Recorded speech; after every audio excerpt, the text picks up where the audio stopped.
Ladies and gentlemen, welcome back to another episode of the Plank Co podcast. I'm Max, and today I'm in Abu Dhabi, just down the road from Dubai, and I'm joined by Nada, vegan food and lifestyle blogger, conscious living advocate, which we'll get into a little bit later on. You can find her on Instagram at OneArabVegan and her blog www.onearabvegan.com. Nada, welcome to the podcast. Thank you so much, Max. I'm so excited. I'm excited. I've been trying to set this up for like 4 or 5 I months. know, it's been a long time coming. It's hard to track you down. So let's take it all the way back to the start, back to the origins, just to paint the picture. Mm-hmm. Why did you go vegan? Okay, well, my journey towards veganism is was a long time coming. When I was around 12, I kind of developed a sudden distaste for meat. So I stopped having it pretty much overnight. And that was both meat and chicken. And then eventually, when I was a student in university in the UK, I was starting to have a lot of health problems. So a lot of sinus infections, and I did a little bit of research and found out that dairy could be the culprit. So I started cutting out dairy from my diet. I saw a massive improvement. I went fully vegetarian for about a whole year, and then transitioned into a vegan diet, just again, initially for health reasons, to see how that would impact my health. And I felt great, and I didn't look back since then. But in the interim, while I was kind of exploring veganism from a health point of view, I started reading a lot of books, watching a lot of documentaries. And while I originally went vegan for health reasons, I think I stayed vegan for ethical reasons and for the environment. That's interesting. A lot of people do say that you do go vegan for your health, but you'll stay vegan for the animals and for the environment. Yeah, for sure. And that's why it's no longer a struggle to stay vegan, because you know exactly why you're doing it. Exactly, because I mean, I think if your only reasons for pursuing veganism or a plant-based diet are your health, I think we tend to kind of deprioritize ourselves a lot, and you could kind of lose sight of that at some point in time. But if your motivations are something that are external and outside of you, it's a lot easier to be dedicated to that as a cause. And it is a little bit of a shame that we can't be as dedicated to ourselves, but I think, you know, whatever gets you through the door is important, really. I think everyone wants that, don't they? They want to contribute to the greater good. And the easiest thing you can do to contribute to the greater good is literally go vegan. Definitely, yeah. So when were you in the UK studying? I was there from 2008 till about 2012 for 4 years. Okay, so it's been a while now, yeah. Yeah, quite a while. So I actually started my blog in my final year of university. That was the first year that I was vegan. And it's been going strong ever since. So you went vegan straight on, I'm going to blog this, going to put this out to the world. Yes, yeah. I think the first day that I decided, you know, I'm going to commit to this is when I logged on and bought my domain name and started, you know, writing. Which is www.onearabvegan.com. Link down below. Shameless plug. I've always been kind of a natural born writer, and I really enjoy kind of chronicling things. So it was really more of a pet project at first, just kind of something for me and my friends and family. And it just spawned into this beautiful community. And I think at the time, nobody was really talking about veganism in the Middle East or from, you know, an Arab or Muslim perspective. And in a way, I didn't realize how unique that was.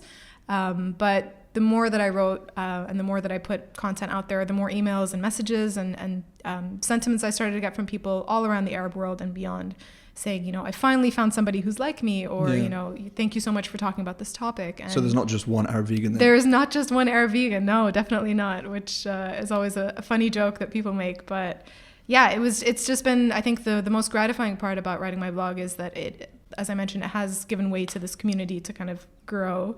Sorry, I just clapped. That's okay. It's given way for this community to grow, and I'm just so grateful that, you know, other people are now out there spreading the same message. You know, a lot of content creators are doing it in Arabic now, which I've tried to do myself sometimes, but I do prefer to communicate in English. I consider it my first language. So yeah, I think overall, it's been an interesting journey, but definitely a very satisfying one and very gratifying one.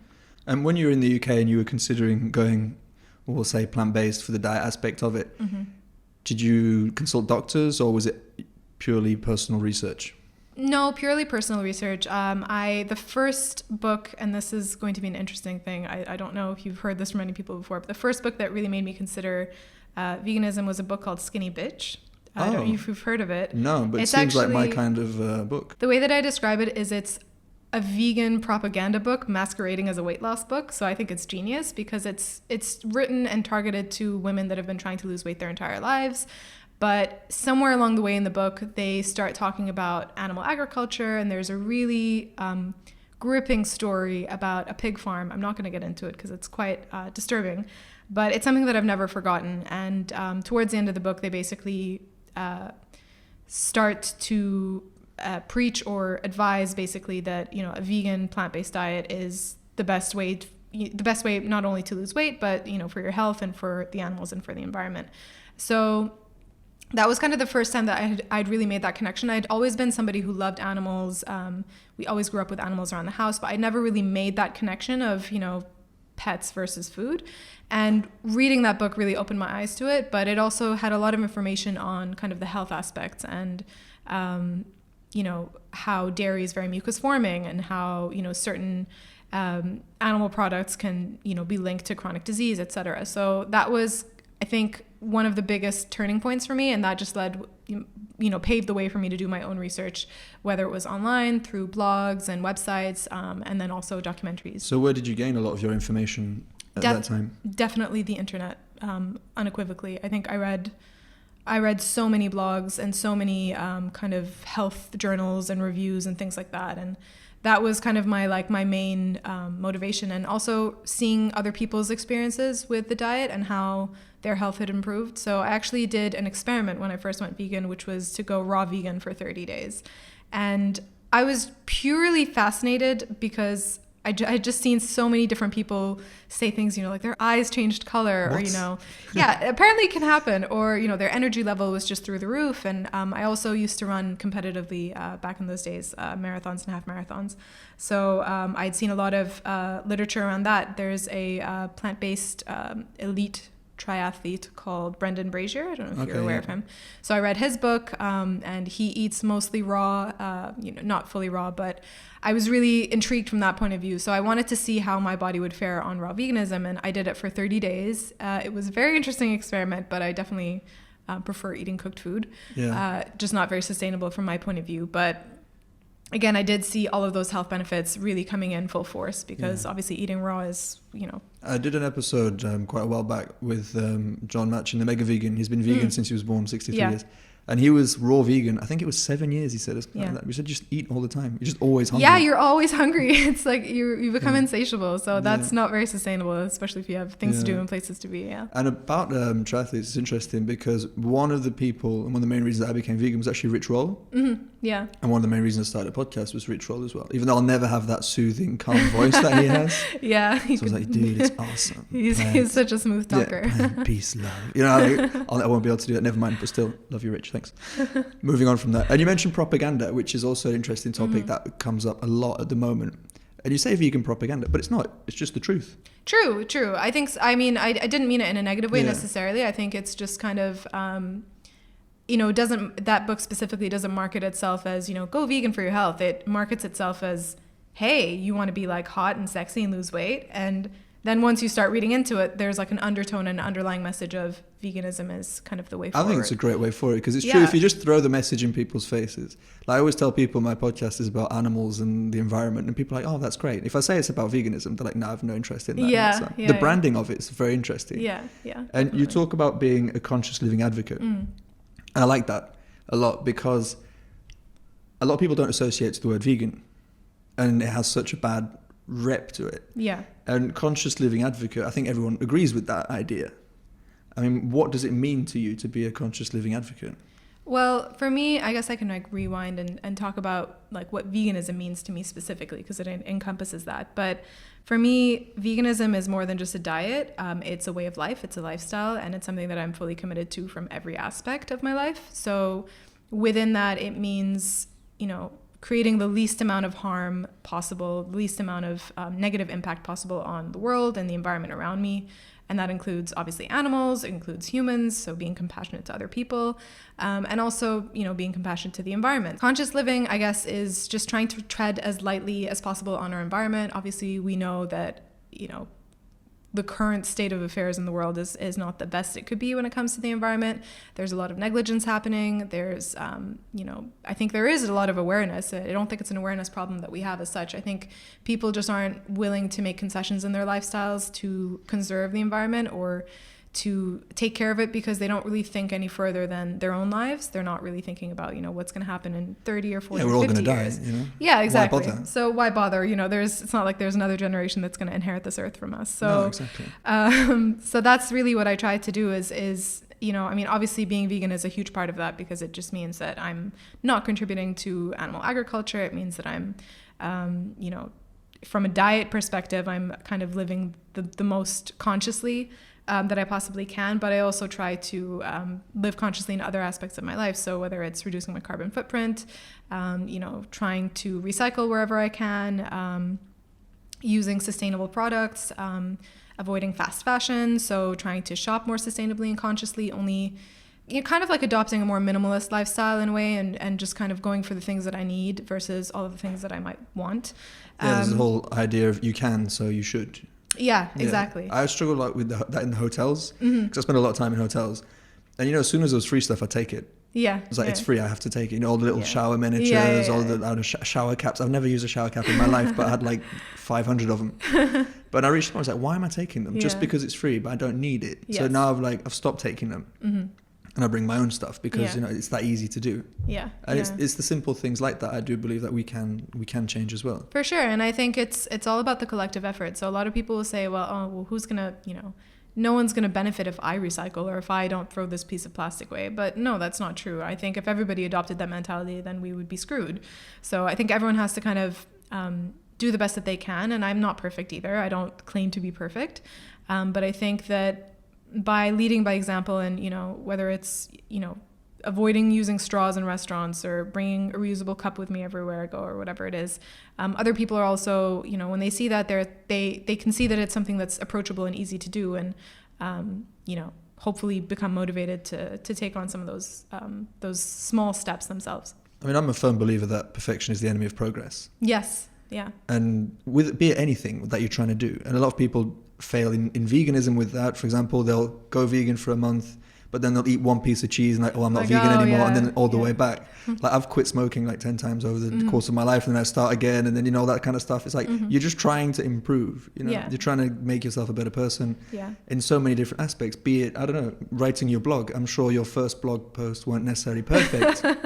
Definitely and you probably look back at them now and you're like, wow, that wasn't that good. But you put it out there, and you actually put that content out. And I think that's something that a lot of people are afraid of doing. Yeah. Definitely. And sometimes you got to just do the best you can. Yeah, definitely. And I think that there's, I think you put it perfectly, to be honest. There's no such thing as perfection. We're all human. And at the end of the day, any effort that you can put forward, whether it's to being more conscious in the way that you live or, trying to eat more of a plant-based diet. I hate saying that I don't advocate that everybody should be vegan because I do believe that everybody could benefit from eating a plant-based diet.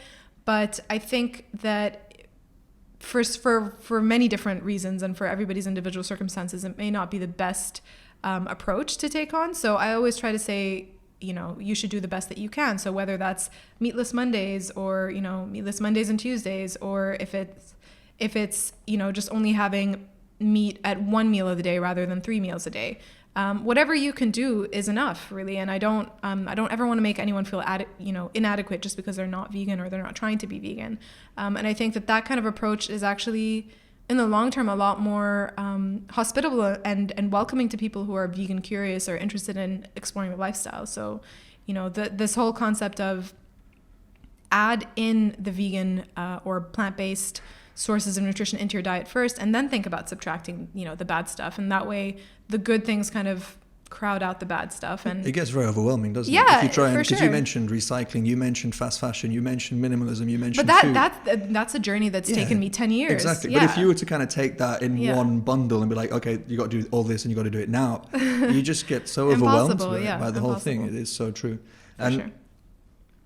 Obviously, I struggle with the whole meatless Mondays, and it is great from an environmental aspect, from a health aspect. It does improve people's health, but it's only when you bring in the animal aspect of it that you can't justify it. That's the one where I struggle to, Yeah. But I do understand. I would rather someone goes vegan for life and it takes a little bit longer than they go fully vegan for a month. That doesn't make sense. The impact is not there. So I think whatever gets you there in a sustainable way is the best option, really. Absolutely. Yeah. So if it takes them a couple of years of doing meatless Mondays or meatless March or whatever it is, and eventually they do end up sticking to it, for life, then that's fantastic. But I think it's also tough because you can't always appeal to everybody with the same arguments or the same reasons. So personally for me, like I said, ethics is a big part of it, but there are some people who just refuse to listen to that argument, and they don't make that connection. And I can't judge them because even as a huge animal lover myself, I didn't make that connection for many, many years.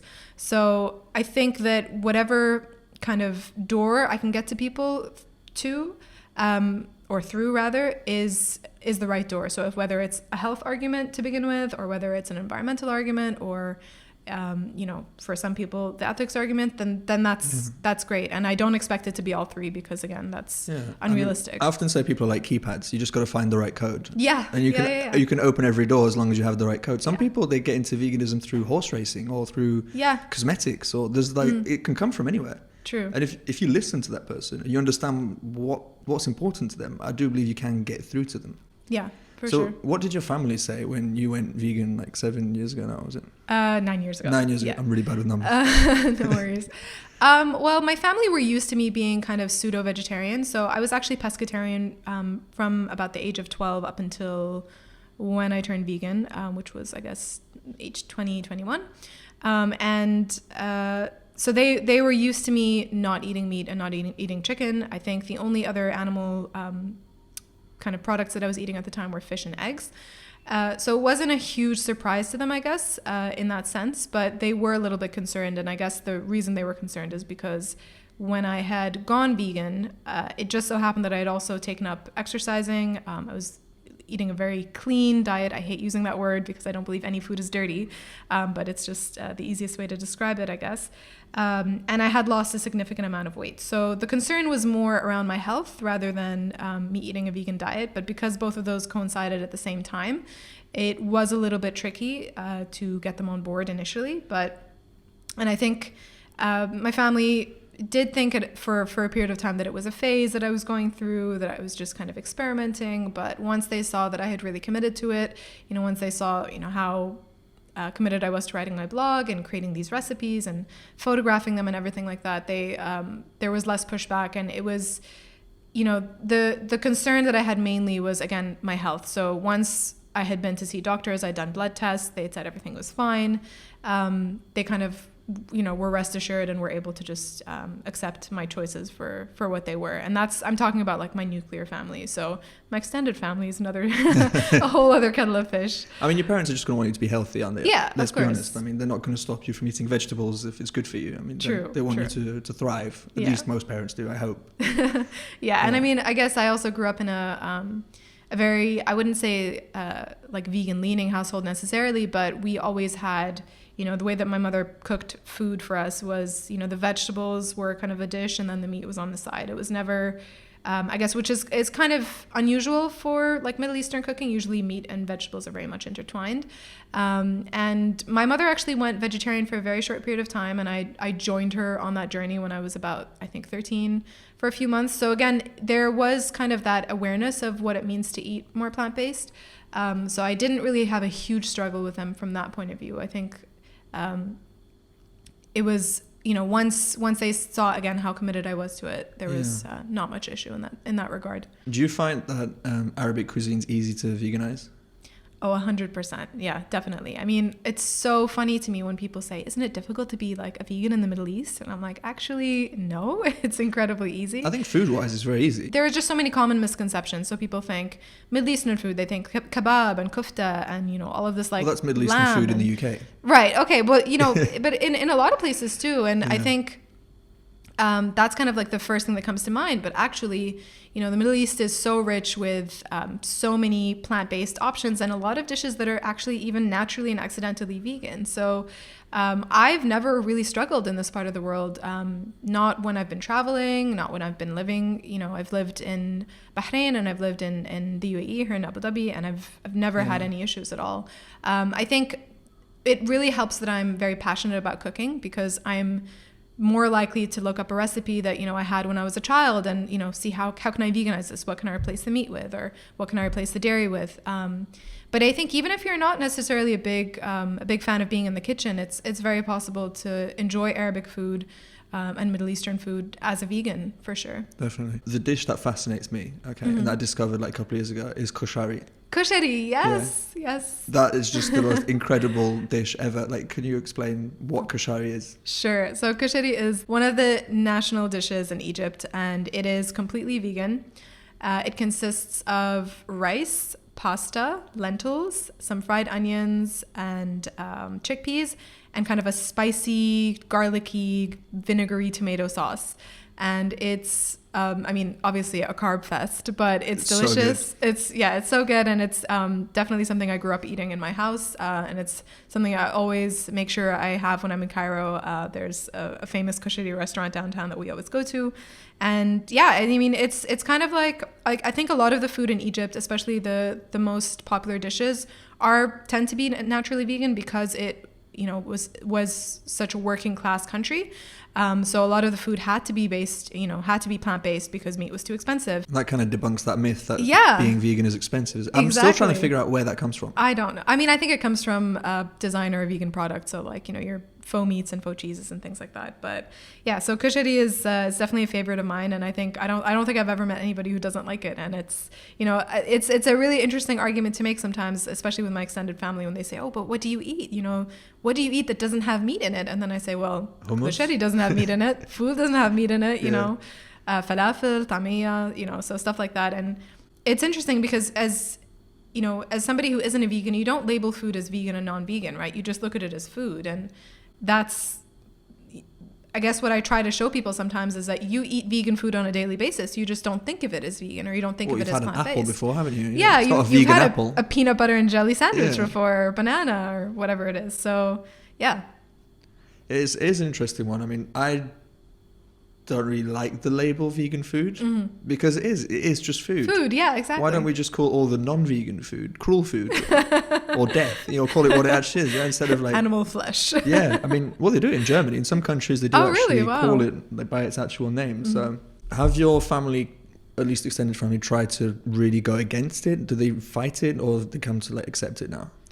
They've definitely accepted it over the years. I think initially there's kind of this, not necessarily rejection. I think that people project onto themselves a lot of their own insecurities, if that makes sense, or they project their own insecurities onto the situation. So, I remember during my first few years of being vegan, I think it was during Ramadan, and it was kind of an extended family gathering, and my uncle and my cousins and my aunt, and there was kind of a discussion that took place of, well, why wouldn't we eat meat? Like, meat was given to us by God, and it's a gift, and it's a blessing, and why are you shunning this blessing? So again, coming at it from more of a religious point of view, and I think that when people make those kind of claims, or they ask those kinds of questions, they're also just, it's almost like they feel attacked by my choice not to eat meat, because they think that if I'm not eating meat, then I must be judging them for eating it. And well, it puts their own conscience into play, doesn't it? Yeah, for sure. And I think that meat in this region and in our culture and in the Muslim religion is more than just sustenance. It's really, really tied to cultural identity. And it's kind of difficult to explain that, but I think it would be similar for a lot of cultures around the world, really, because meat is mentioned in the Holy Book in a way. There's, it's tied, ritual animal sacrifice is tied to Eid al-Adha, which is the festival of sacrifice. And, by that virtue, a lot of people, because of that, a lot of people will say that not eating meat is like un-Islamic. And I don't necessarily agree with that. So I think that that's the other thing, that even if a family or people aren't necessarily very religious in the Arab world, they're all very tied to their culture and their heritage, and the two are kind of intertwined. I mean, look at Western culture. Look at Christmas. Look at Thanksgiving. That's very much meat-based. It's at the core of, Everyone will tell you can't have Thanksgiving without a turkey. Yeah. Or you can't have Christmas without, turkey as well. Yeah. Turkeys, 4 turkeys.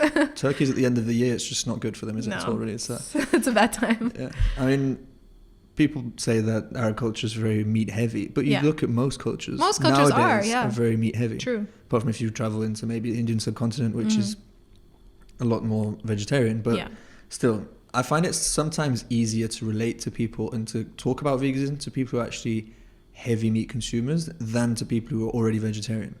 Because a lot of people are already vegetarian, they already feel like they've done something. They've done enough. They've done their part. They're already on a moral high ground. Yeah. So I find it's actually really hard to get through to these people.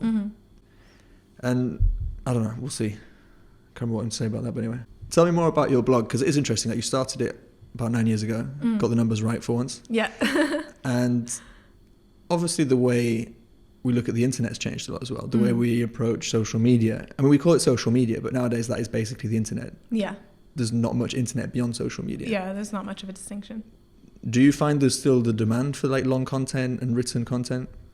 I mean, I think the demand is definitely still out there. I think people, obviously, their attention spans are shortening, and they're a lot more interested in seeing kind of quick form or short form video content, a lot of visual content. But definitely, I mean, I see the numbers, I see, who reads my blog and where they're accessing it from. And I think that demand is definitely still there. I think that, it's also about, there's always going to be an abundance of content creators out there on the internet, right? Like they're not, they were around before I started blogging. They'll be around way past after I've stopped blogging, which I hope isn't anytime soon. But I think that you have to kind of stick with the medium that serves you best. And for me, although I do like putting out a variety of content, writing is really my forte. And personally, it's the kind of content that I like to consume. So when I'm looking up recipes online, I'll, bookmark a few vegan blogs or recipe sites on my iPad, and that'll kind of be how I do my meal prep for the week. So because it's the way that I like to consume content, it's the way that I like to create content. And I think that although a lot of content is now diversifying in the way that it's being put out there on the internet, I think that the core basics of having kind of an archive that you can refer back to is also still really nice as well. So I get a lot of people telling me that they love to make one specific recipe on my blog and that they've made it several times for their family. And I think that, a video is great, but you sometimes also need to have something written to follow along. Yeah, and that's great as well. What you said is because with video and social media, you have it's a news feed. It's just a constant wash of water, and it's just flowing constantly. Yeah. Whereas if you have it in that one place, you can literally go to www.onehourvegan.com and I've plugged you so many times already. I know, it's amazing. And it's everything in the same place, which is great. Whereas today with Instagram, Facebook, everything just kind of feeds past, doesn't it? You see it once and it's gone. Yeah. Which I think I'm also a very I wouldn't say OCD, but I'm a very organized person. I like to categorize things. I like to label things. It's just kind of how I am. So in a way, it serves me well to also have that archive because, it sounds really self-centered, but I use my own blog sometimes, when I need to remember, how did I make that recipe or this recipe? I listen to my own podcast. Well, there you go. I actually do. And a lot of people find that really weird that I do that, but I enjoy the conversations. Yeah. I enjoy talking to you. I'll listen to this again because I enjoy it. And there's nothing wrong with that. Yeah, for sure. So, in a way, I kind of like having that full archive and knowing that it's there and being able to access it at any time. And I think that I'm definitely going to, explore and listen to people's feedback when they tell me about the kind of content that they want to, receive or see from me. But I think I can't really see a day where I'll ever completely stop writing or in some way, shape, or form, whether it's through a blog or another medium. Because it worries me, because I used to read so much. Mm-hmm. About 5-6 years ago, constantly reading books, articles, but now I can't even read a page. I am so distracted by everything that's going on, be it telephone, Instagram, Facebook, whatever. There's always something distracting me away from it, and I find it so sad. And that's why I like now the rise with podcasts. I think it is as well, is because people want to do other stuff whilst they're reading. Yes, exactly. So the audiobook culture. Yeah, exactly. And what's your favorite recipe on your blog? Ooh, that's such a difficult question. Maybe I'll tell you what other people's favorite recipes are. All right, what's your biggest hit? Biggest hit? Well, the pumpkin kibbeh has always been a big hit. I actually did a pop-up food market about 5 or 6 years ago now in Bahrain, and that was by far the best seller. So it's also one of the most popular recipes on the blog. And from a sweet point of view, definitely the salted caramel date cake. That is a winner. Is it easy? It's very easy to make, and I think it's by far the most made recipe because it's the one that gets the most tags and people sending me pictures of when they've made it and things like that. And it's delicious. Yeah. It's actually pretty healthy, but it doesn't taste healthy. And I think that's definitely the most popular recipe for sure. Where do you get your inspiration from for your recipes? From everything, really. A lot of inspiration I get when I travel. So, food is a big part of why I travel, which some people might find a bit strange, but it's always a very big part of the itinerary. I love looking up vegan restaurants and kind of vegan initiatives or shops and things like that everywhere I go. And just trying the different flavors and, textures of the different food. You were recently in Istanbul when you read your latest blog post. Yes, yeah. How was that? I still haven't been to Istanbul. Oh, Istanbul is amazing. You should definitely make it out there soon. There's such a wide array of vegan options there. And again, that's another country or another cuisine that people would say, oh, Turkish food, that's all like meat. And it's actually very, very vegan friendly. And I mean, beyond that, the vegan scene is also really thriving there. So I think you would definitely enjoy the vegan scene from an activism point of view as well. Yeah. Of the countries that you've been to, which one would you say was the least vegan friendly? Least vegan friendly. Oh, that's difficult. I honestly can't think of anything. Have you been to Russia? I haven't been to Russia, no. That's a tough one. Really? Yeah. Okay. I mean, yeah, nothing really comes to mind. I think I'm a pretty savvy vegan traveler. I do a lot of research before I travel anywhere.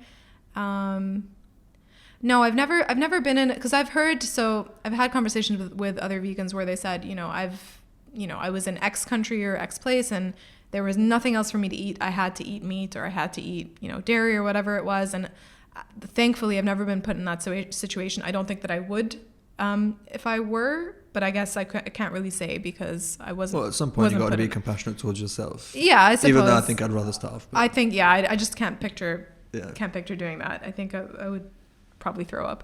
I can't think of anywhere specific. I mean, perhaps, and this is, I don't want to put a misconception out there. There is an area in the Red Sea in Egypt that my family and I went to. It's more of a resort town. It is actually catered very heavily towards Russians. So that's an interesting thing. Makes sense. And although I didn't struggle necessarily to find vegan food, but it wasn't as easy as, being in Cairo or being in other parts of Egypt. What was the pleasant surprise that you had when you traveled of vegan places? For me, it was China. Oh, yeah? But only because I was with someone who lived in China. Okay. And they knew the places. Because there's all the Buddhist restaurants and everything is plant-based. Yes, food is basically exactly. Plant-based. So I was so surprised. I was like, what am I going to eat? Getting all these cliches, about dogs and all that stuff. Oh, no. Which is horrible. Yeah, that is terrible. Yeah. But it's actually quite easy. No, I haven't been to China yet. But for me, so I guess also on an Asian tangent, it was definitely Japan. Japan was a huge surprise because I had done a lot of research. But overwhelmingly, what I was seeing online and what I was hearing from people is that they put fish sauce in everything. There's such a, the language barrier is so difficult. You're not going to be able to communicate with them. Japanese restaurants aren't accommodating. The chefs are very rigid. They don't want to remove, the animal products from the menu and that kind of thing. So I was a little bit concerned going into it. I was very, kind of bracing myself for the worst. But actually, the vegan cuisine that I tried in Japan was some of the most sophisticated and just well-developed food that I had ever tried. And it was from, the restaurants that I was going into, the vegan restaurants or vegetarian restaurants, were places that had been around for years. This wasn't, they hadn't just jumped on the food trend. Yeah. So it was really, really, really fascinating. And of course, going into more traditional restaurants that weren't vegan or weren't, didn't necessarily have any specific vegan options. Yes, it wasn't always that easy, but, for somebody who, if you do your research ahead of time and kind of where you're going and where you're going to be getting your food, definitely no issue for sure. I love Japan as a country to visit though. I mean, they do a lot of things very, very well. It's like being on a different planet. Yeah, it's out of this world. I think Japan is just, the Japanese, they like to do something and do it right. And that definitely, I saw that reflected in the vegan restaurants and the vegan cuisine that I was trying there for sure. Yeah, and even though traditionally their food is actually plant-based, I was reading some stuff, I think it was in the 1800s. Mm-hmm. I'm really bad with the history stuff. I don't even know why. I go on these tangents trying to bring in history, but anyway, of that there was no meat in Japan, and then they only brought it through with a part of colonization. Oh, so, I mean, most cultures technically do have plant-based cuisine. It is what most people have been brought up on. Yeah, I think, Japanese cuisine, at the core of it, it is very plant-based leaning, but a lot of the things would, a lot of the dishes, traditional dishes might have fish sauce in them or seafood kind of ingredients. Yeah. So even, I remember in Kyoto, we went to a tofu only restaurant. There was like 12 different courses of tofu. It was fantastic. But again, you had to call ahead and let them know that you were vegan, because certain broths and things like that would have fish components or constituents in them. So yeah, I think for the most part, it's a very pescatarian. It's a very easy place to visit if you're a pescatarian, for sure. I mean, they don't actually use tofu as like a meat replacement like we do. It's actually part of the it's cuisine. its own thing, which is amazing. Yeah. Because it's interesting when, like, I think like there'd be a dish with tofu and then with fish sauce. Doesn't make sense. Like, I recently saw an ad. It was a burger. It was like a beef burger, cheese, and then a plant-based burger. So it was like half vegan and half not. That's so strange. Why would you do that? Who are you catering to? Who's going to be happy with that? You know, like no one. Yeah. Have you tried the mock meats? Oh yes, I have. I mean, I again, because I'm so passionate about food and cooking, I make it a point to try everything at least once. So I have tried, the Beyond Burger. I haven't tried the Impossible Burger. I don't think we have that here in the UAE yet. I'm not a big fan of it. Again, I stopped eating meat at a very young age purely because I didn't like the taste. So mock meats that taste like meat are actually the ones that I like the least. I kind of like the ones that don't really taste like meat. Yeah, makes sense. Just kind of have that texture, or, they're flavored with vegetables or things like quinoa and herbs and stuff like that. But yeah, I've tried everything, and I always make it a point to try everything wherever I can, because I think it's also just about being educated. So when people ask me, what is the best mock meat replacement for chicken or for fish, or what would you recommend if I wanted to make a spaghetti bolognese or a lasagna, I want to be able to answer that question, from an educated point of view. And it is interesting what you say, because I do believe these mock meats are great for meat eaters, because it's great bridging for them. A lot of vegans don't crave it. A lot of people are plant-based for a very long time, and they don't crave that meaty, I think fleshy. you lose the taste for it eventually. Even for me, like I love it. Like I eat anything anyway. I'm not that difficult when it comes to that, but it's true, it is odd. Like the density of it, the chewiness of it, it just kind of feels a bit weird.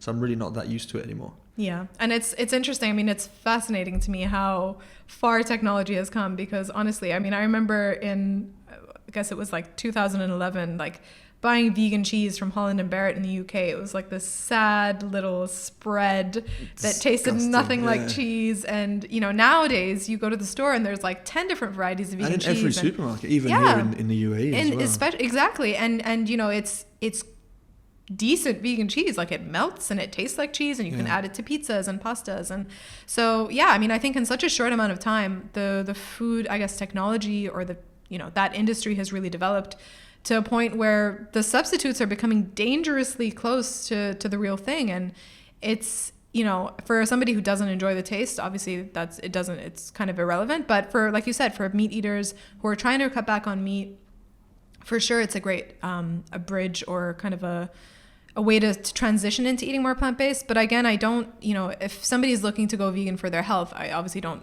recommend. But when are you going to have a burger for your health? Yeah, that's true. I mean, you don't go, I'm going on a diet, let me go and get some burgers. When people bring up that argument that the Beyond Meat burger is not healthy, I'm like, when did anyone say that it was healthy? That's actually a very good point. Yeah. I think I hear that a lot from people, that it's so processed, and it's just as processed as eating meat. And actually, no, it isn't. It could be. They are processed foods at the end of the day. I completely, I'm not going to defend it in that sense, but you can't tell me that plant-based ingredients are more damaging to your health than animal-based ingredients. But that's where the danger comes in, and where a lot of people fail at staying vegan is because they think, well, because it's vegan, it's healthy. Yeah. And I think that's something that I've fallen into a lot, is because, well, chips are vegan. So Diet Coke is vegan, Oreos are vegan. Exactly. And it's dangerous. And I think that's where a lot of people fail. And then they go back, so, well, I tried vegan, but they weren't doing it right. Yeah, for sure. I watched Game Changers yesterday, and we were just talking about this earlier. And they do talk a lot about the plant-based diet, but you see the food that these people are eating, it's not the mock meats. Yeah, it's the vegetables. Whole food plant-based diet. It's, whole grains, legumes, vegetables, fruits. Yeah. It's the core, the essence of what a plant-based diet is. Yeah. And I do think Game Changers is a documentary that, if you haven't seen it, I know you haven't seen it. I'm watching it very soon. You should definitely. It's on Netflix now. You can download it on iTunes. It's worth watching. One of my favorites, actually, that I will recommend to people to watch as well, because there's athletes in it, everyone wants to be fit, and Arnold Schwarzenegger's in it as well. Terminator's telling you to stop eating meat. I mean, that's something. Yeah, and I think sometimes people need to see people that they kind of idolize, or people that they look up to, exploring this lifestyle or exploring this diet, to kind of take a step back and think, okay, well, maybe it's something that I could look into as well. You know what I mean? I think influence is really interesting in this day and age because we're surrounded by it all the time. And I mean, I hate the term social media influencer, but in a way, I think, especially in the Arab world, like having kind of this community of influencers online that are exploring a plant-based diet and showing how it can be done from a Middle Eastern lens, or, with, using Middle Eastern kind of flavors or recipes and things like that, it does make it a lot more approachable for people because, you look at somebody online on your Instagram feed or on your YouTube page and you're like, well, you're just a person just like me. And I can, if you can do it, I can do it. You're not some celebrity with a 5-star chef that's, cooking and preparing all of their vegan meals. And I think it's great. And we do need that diversity because there's a big problem. If you're in the animal rights activism movement, be it in the vegan movement, it's predominantly white males. Oh, yeah. That are talking. Yeah. And, I'm a white male for now, at least. Graying white males, yeah. But white males seem to have all of the media attention and all of the limelight, which is really odd because maybe you can see the gender of your readers as well, but I can see, for example, on Instagram or Facebook, 70 to 80% are women. Yes, all the time, yeah. The majority of vegans are women. So it doesn't really make sense that the men have all of the talking, you know what I mean? Yeah, for sure. I think it's interesting. I think that from an academic or from again, more of like a health or science point of view, yes, it's definitely predominated by, a lot of white males. And I don't necessarily want to condemn them just because they are white males, but I think that it's up to the rest of us to kind of speak up and make sure our voices are heard and ensure that, we're speaking to our communities in a way that is relatable and accessible to them. Because for me, I love reading, books that are written by, these academics or these scientists because I'm really fascinated by the science behind a plant-based diet and, the link between a plant-based diet and chronic disease. But I can't guarantee that that's going to be everybody's motivation. And I can't guarantee that that's going to be everybody's, preferred medium either. You know what I mean? So I think and that's why I always like to encourage people to really look into, to kind of diversify their, the media that they're consuming when it comes to veganism. So it's not about, just follow this one vegan blogger or check out this one vegan YouTube. But no, there's such a wide variety of sources available to people right now. Are there any that you'd like to mention? I mean, I guess because we're talking about more of like the Middle Eastern, Middle Eastern vegan. There are tons. Maybe I could give you some links to put in the description box, but I guess I don't want to leave anyone out, so I think I'll just give you some links to put in there. You can leave people out. It's fine. They'll hate you for it. I feel bad. No, and then if she leaves you out, just DM me and you can get your own episode. Yeah, no, there's an amazing community of veganism online, especially in the Arab world. I mean, most recently, a lot of people know Bassem Youssef. I don't know if you've heard of him. So he's Egyptian. He's Egyptian. He's a famous political satirist. He's also originally a surgeon, so he's a doctor. He's been vegan for I think around 6 or 7 years now, and he's a huge advocate of the whole foods plant-based diet. And I saw a video of him doing pull-ups. He's like so fit. Yeah, he's really, really impressive, to be honest, with what he's done, and he's really using his influence and his popularity for the vegan cause. And he does come at it definitely from more of a health perspective, but because he has so much influence specifically in the Arab world, and through his platform, he's actually launched a YouTube show called Plant B, and it was launched in Ramadan of this year, and I think it already has something like 8 million views on it. So, and I've had actually a lot of people reach out to me off the back of his show, being, Arabic speakers saying, could you give me recipes in Arabic, or where can I find, recipes for this dish or that dish, because I'm trying Bassem Youssef's 21-day vegan challenge. So I just think it's amazing. And I think it's important for content creators and vegan advocates in the Arab world to continue to put that message out there, because so many people just don't have that exposure and they don't have that awareness of what it even means to be vegan, or it goes against everything they've ever learned in their in their homes and their families and their cultures, that meat is what we eat and it's the center of every mealtime, and it's what brings us together during Ramadan and Eid and things like that. So having these strong, respected voices, somebody like Bassem Youssef, who was viewed by millions of people during the Arab Spring, come out and say, that veganism is the best diet for your health. And he's also a doctor as well, so he has that kind of double credibility. Yeah. It has an amazing effect, and I think it's important for us to keep kind of championing each other in that way and making sure that everybody has access to this information, because it really, And I'm constantly, I guess I shouldn't be anymore, but I'm constantly surprised whenever I get messages or emails saying, your blog really helped me to go vegan, or I tried this and that recipe and it really inspired me to, serve this food to my family. Because when I'm producing content and I'm sitting here in my, my apartment, like just typing up recipe, I don't really think about how far it's going to go or who it's going to reach. And when I start to get that feedback, it just really kind of motivates me to keep going and to keep putting stuff out there. So why do you do it then? It's a labor of love. That's what it is at the end of the day, for sure. Yeah.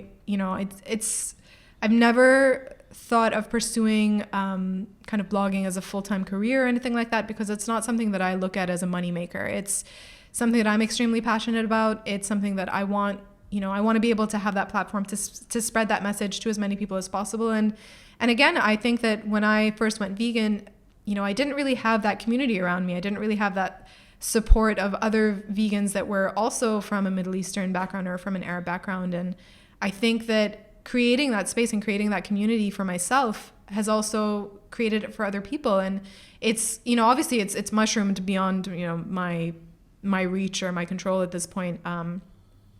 But for me, it's important to put that message out there to show people that, you can be vegan, you can still enjoy the foods that you love and crave, and that you were, enjoyed when you were a child in your family and in your culture and your traditions. And, you're not going to enjoy it any less. You're not going to be, you're going to be hopefully healthier and, more doing better for yourself, for the planet, for the animals. And I think that, again, like I said before, whatever route people take into exploring or discovering veganism is the best route, because eventually, they will see what else is behind it, because it's impossible, I think, to kind of just dip your toes in the pool and not want to kind of explore it a little bit more. You know what I mean? I think that's the beauty of veganism. It really is kind of the lifestyle and the diet that keeps giving, in my opinion. Absolutely. So obviously we are in Abu Dhabi today. Mm-hmm. I came all the way from Dubai. All the way, just 1 hour away. Yeah, just down the road, like neighbours. Because I've seen the Dubai vegan scene has exploded, like in the past 2 years especially. Yes. I'm not entirely sure what is the main reason for that, but it's gone crazy. Is it the same here in Abu Dhabi? Oh, for sure, for sure. I think it's so fascinating to me, because even just 5 years ago, things were so different. And I'm talking about from the perspective of somebody who's lived in Bahrain, who's visited a lot of the countries in the GCC. So, I haven't been to Saudi, but I know the vegan community in Saudi is also quite... It's growing a lot. It's thriving, yeah, for sure. They're one of my leading listeners counts in Saudi Arabia. Yeah. I was really... super interesting. Much love to all you Saudis out there. I'll come visit you soon. Yeah, the new tourism visa is out now. So... it's really exploded across the region, and obviously Dubai is kind of the hub for a lot of these things, because it is just kind of ahead of the curve a lot of the times. And I think that the reason is probably a lot simpler than we'd like to believe, but it's a commercial trend at the end of the day, And I'm fine with that. I'm totally fine with it. I'm like, bring it on, Make as much money as you can. Exactly. No, I think it's great. And I think, I think people kind of just woke up one day and realized that there is that demand, there is that customer base that we're not catering to. And why aren't we? Because it's so simple. You just remove the meat and come up with something new and innovative. And I think it's amazing to see how many restaurants are, maybe not necessarily fully vegan, but offering vegan menus, offering vegan options, doing vegan buffets, vegan nights, and things like that. And here, obviously you spoke about Dubai, but even here in Abu Dhabi, I moved here around 2.5 years ago, or almost 3 years ago now. And I remember first moving here and seeing that there was a vegan community, but it was very small. It was kind of, there were a few meetups happening once every couple of months.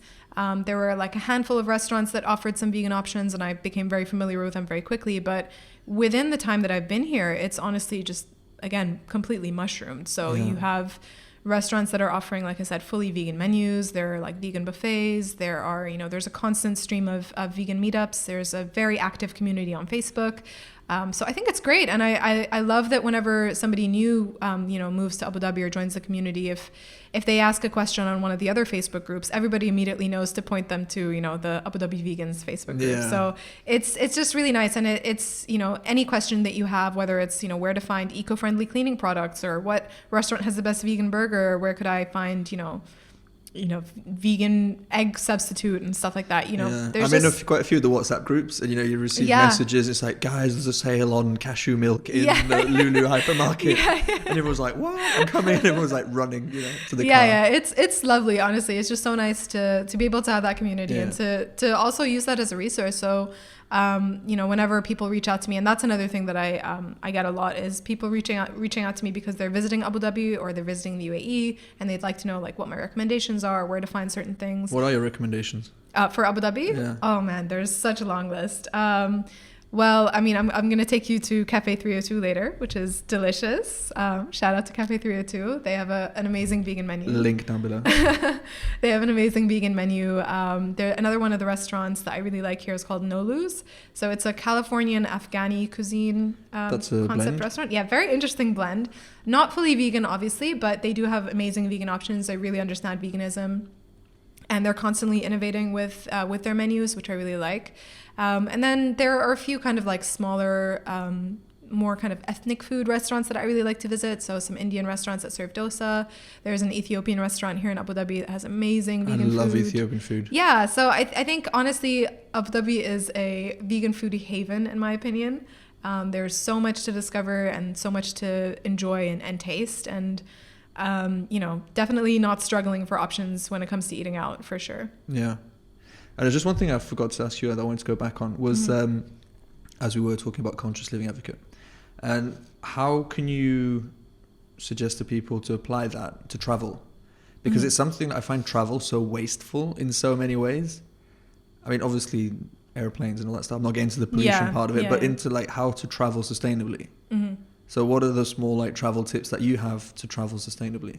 Well, I think when it comes to travel, as you said, it's kind of a double-edged sword, because traveling in and of itself isn't very sustainable.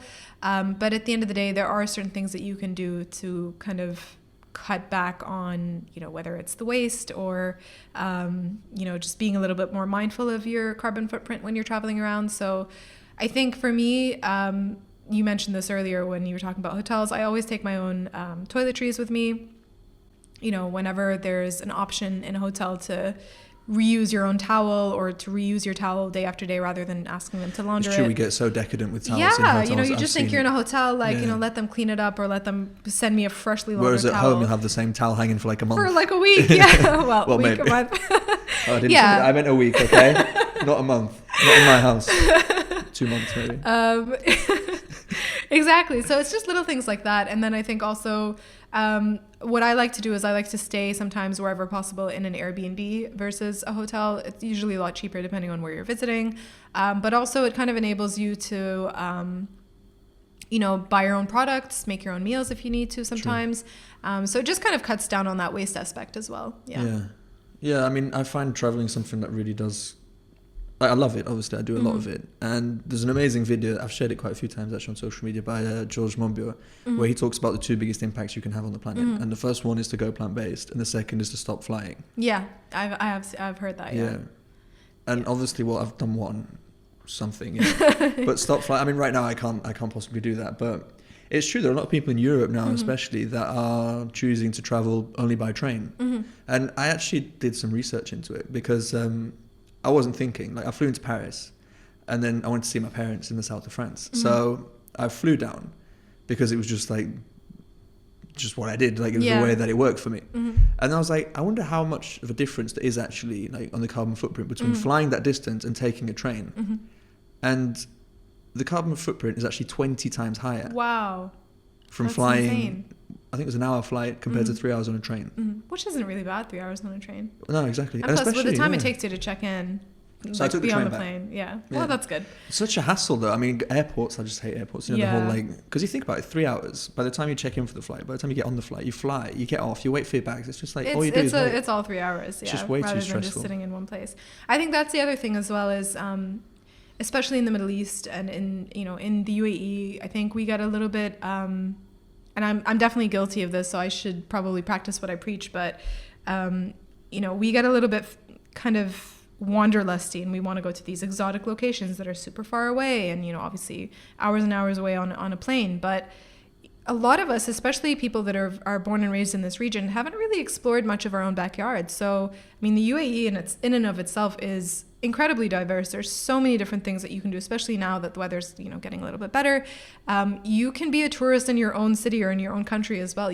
There are things to explore that tourists from abroad are flying many, many hours to come and see, that maybe a lot of us here haven't even looked into discovering. And it's true, you don't really look what's in your backyard, do you? I lived in Paris for like a year and never went to the Eiffel Tower. Well, there you go. Exactly. So I think that's another way that people can be a little bit more sustainable when it comes to travel, is kind of, whether it's like a staycation or traveling somewhere in the region. So a lot more, shorter flight and exploring a country that's maybe not necessarily super high on your bucket list, but you'd be surprised at what you'd be able to find around you. And I think that's something that's incredibly easy to do. It's obviously lighter on your wallet, it's lighter on the planet, and it's, it's something that I think is mostly overlooked, especially because of, again, a lot of the time social media and all of these, exotic looking locations that people are, enticed to visit because of. So I think, definitely explore your own backyard before you think of exploring further afield. It's true. I mean, I've been in the Middle East now, or in Dubai, for 5 years. And if I look at the Middle East, I've been to hardly any of the countries. Yeah. Like, I haven't been to Egypt, I haven't been to Jordan, I haven't been to, I haven't been to Lebanon. Yeah. I haven't been to, like, all of the ones that are literally the closest. Yeah. You think those are the first you'd do? Yeah. No, you kind of been to Bali, been to Australia, exactly. New Zealand, these places. Exactly. But that is the problem as well with social media, isn't it? You kind of, you want to do what everyone else is doing, and you're never satisfied because you always feel like someone's doing something better. Something better or different, definitely. Anyway, before I wrap this up, because we've been talking for quite a while, actually. We could do this forever, really, couldn't we? Well, actually, you mentioned lunch, and ever since you mentioned lunch, I'm like, ooh, we should go now. So to wrap it up, if there's someone out there who's listening thinking that I really want to create content, like I don't feel comfortable in front of a camera, which honestly you do. Everyone who's watching this will see that this is very good. And they want to... Disagree. Well, we'll let the camera be the judge of that. And they want to start creating content of some form, what would you suggest to them? Whatever comes naturally. Honestly, I think so much of the time we get stuck in our own heads, and I'm definitely guilty of this too, because I am such a perfectionist. Anybody who knows me in real life will tell you that. I don't like doing anything unless it's 100% perfect. But honestly, the best thing that you can do for yourself is start. Put something out there, whatever comes natural to you, whatever you feel like creating, and as long as you are authentic, as long as you are putting your heart and soul into what you're putting out there, there will be an audience, there will be a following, there will be listeners, there will be readers, there will be viewers. And that's the most important thing. I think a lot of the times nowadays, especially with social media, we get so caught up in numbers and followers and hits and counts. And honestly, I'm definitely guilty of falling prey to that as well. But I always try to remind myself that what really makes a difference to me is the engaged following, the people that care, the people that are listening, that are reading, that, are sending me emails and telling me how, X recipe has really changed their lives, or maybe that's a bit of a stretch, but you know what I mean? It's about, as long as you're authentic, you are presenting the best, picture, the best, kind of version of yourself out there to people that is, again, authentic. You're not trying to be something you're not.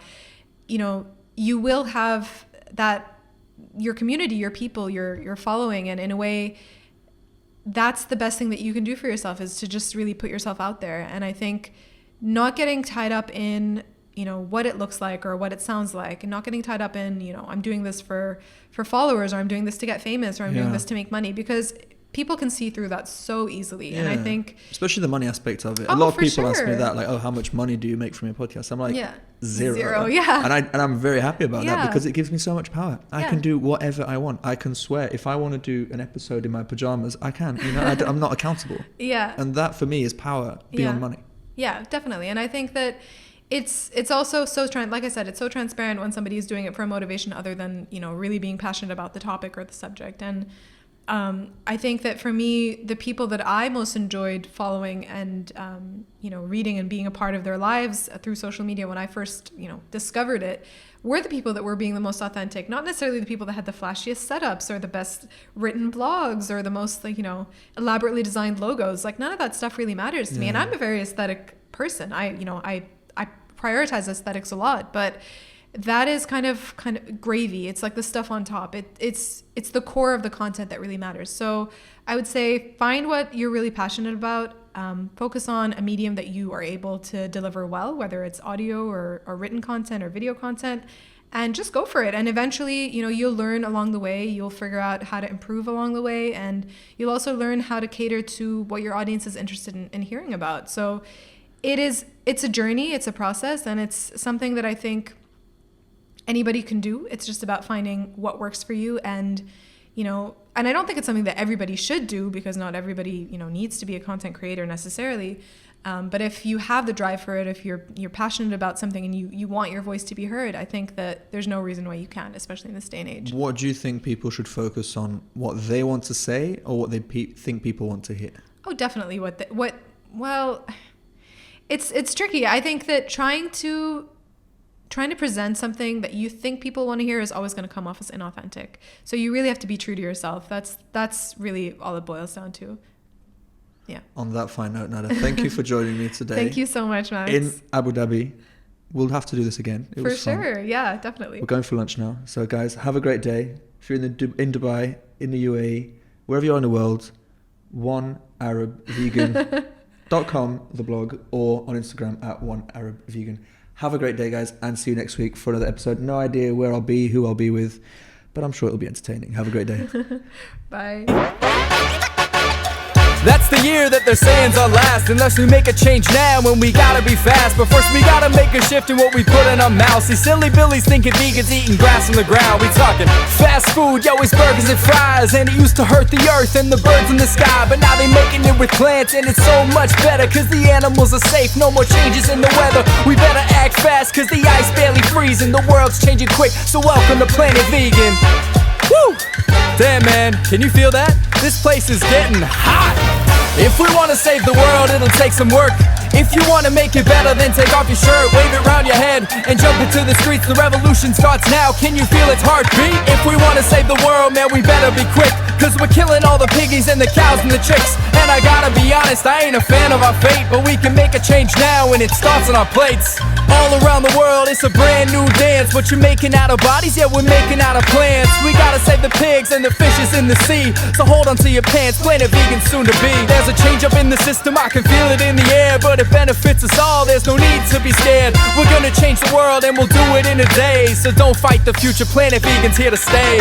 If we wanna save the world, it'll take some work. If you wanna make it better, then take off your shirt, wave it round your head, and jump into the streets. The revolution starts now, can you feel its heartbeat? If we wanna save the world, man, we better be quick, cause we're killing all the piggies and the cows and the chicks. And I gotta be honest, I ain't a fan of our fate, but we can make a change now, and it starts on our plates. Massive forest fires have once again decimated the Californian coastline. Iceland just held a funeral for the first glacier ever lost in the country's history due to warming weather patterns. Europe was just hit with the hottest temperatures in recorded history. Thousands of people are already dying every year from climate change-related issues, and this number is expected to rise exponentially over the coming decades.